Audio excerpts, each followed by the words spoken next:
Hey friends, I just wanted to pause and take a moment to wish you a happy Juneteenth. And I wanted to pause to kind of issue a statement about the holiday in itself. I think it's a big deal that many of us have come together to commemorate works, music and sounds and images, stories that really articulate the rich history and legacy that we believe that we have really painted across a very rough and a tough journey through the United States. I just wanted to pause and just offer a little bit of context and a couple of reminders here. We know that in 1862, Abraham Lincoln issued an executive order suggesting that all slaves were free. We know that on January 1st, 1863, that executive order was actually put into effect. And we know that we arrive at Juneteenth because 900 days later, that message gets to a remote town in Texas.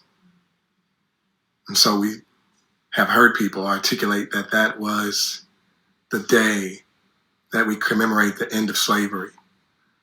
I want to pause and say that's absolutely not true. That just because an executive order comes from a high seat like the President of the United States, that does not necessarily kill an institution that was meant to continue to remind people of the value that they do not have in that country.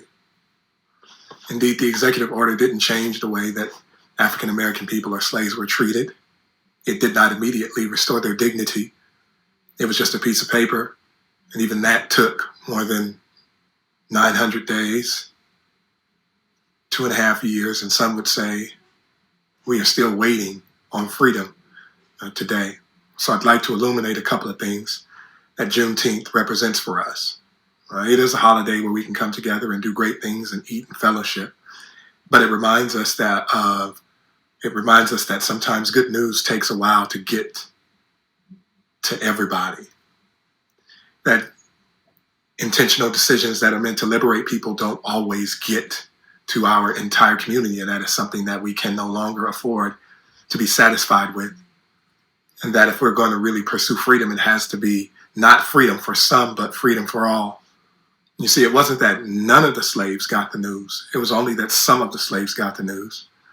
And because it was that way, we can find ourselves satisfied and say, hey, some people knew about it. And so therefore, slavery was over. Some slaves were free. And so therefore, we ought to celebrate that fact. But the truth is, if only some of us are free, none of us are free. And that's something that we have to continue to keep on our minds. The other reality is, just surrounding Juneteenth, that we cannot afford to allow pieces of paper to pacify us into thinking that that changes culture or changes behavior. For people still have difficulty granting full human dignity to African Americans in our country. You would have thought that the Emancipation Proclamation would reduce the amount of murders, reduce the violence perpetuated against slaves and African Americans, would reduce the amount of instances where there was hostility in normal encounters. And yet even in 2020, we are still seeing the impact, or let's just say the failure of us to implement a society that actually grants freedom. We celebrate this day for what it represents, but we acknowledge the fact that there is still work to be done. So I would challenge each of us to answer questions about where we are in the celebration of Juneteenth. Do we feel like the job has been complete?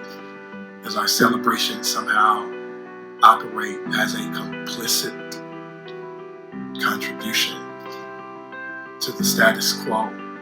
And does our celebration cause us to rise up and say, I must do something, I must do more? For it saddens me that our people are still not free.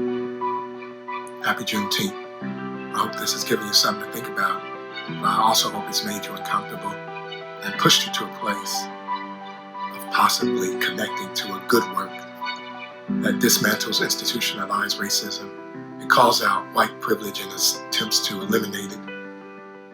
That rises up and says, I refuse to let another generation get here without seeing me on the front lines, fighting for equity, fighting for dignity, but demanding that if we're going to use the word freedom, people have to actually be free.